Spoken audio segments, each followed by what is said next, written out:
mundong puno ng ingay, kabutihan pa rin ang tunay na gabay. Respect, respect, one love.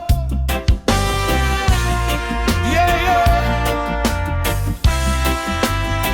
Let the music speak.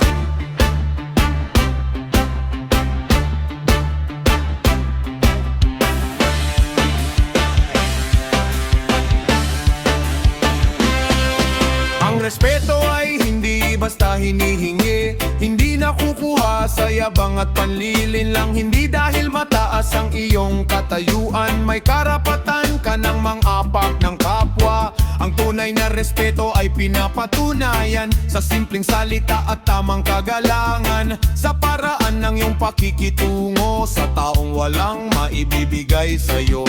Hindi pera ang sukatan ng pagkatao, hindi pangalan ang basihan ng respeto. Kung mabuti ang puso at malinis ang gawa, may respeto kang matatanggap sa bawat isa. Kung gusto mong ikaw ay respetuhin, matuto ka ring umunawa.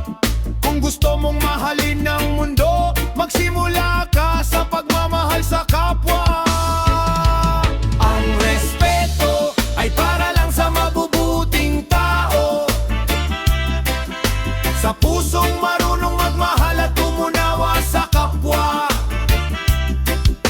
Hindi para sa mapang-abuso at mapanakit, kundi sa taong marunong gumawa ng mabuti.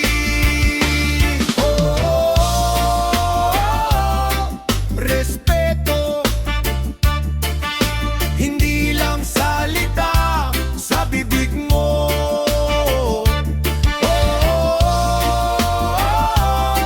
Respeto, makikita sa bawat kilos mo.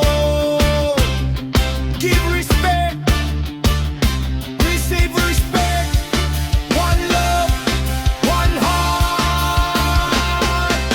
May taong matamis kung magsalita, pero sa likod mo'y ibang kanyang ginagawa. May taong umiti ngunit may tinatagong galit, at may taong tahimik pero puso'y malinis. Kaya wag mong sukatin ang tao sa itsura, kilalanin ang puso, tingnan ang gawa. Dahil ang kabutihan ay hindi kailangang ipakita, kapag tunay ang puso ko sa itong makikita. Hindi kailangan ng malaking pangalan para maging karapat dapat sa respeto ng bayan. Minsan ng tahimik na taong nasa gilid, siya pa ang may pusong hindi marunong manakika. Ang respeto ay para lang sa mabubuting tao,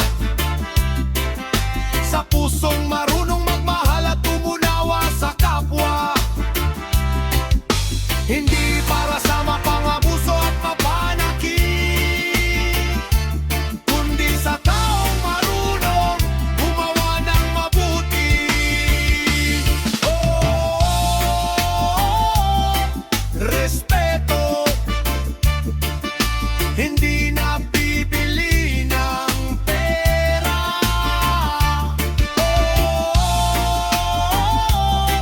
Respeto, nabuhay sa gawa.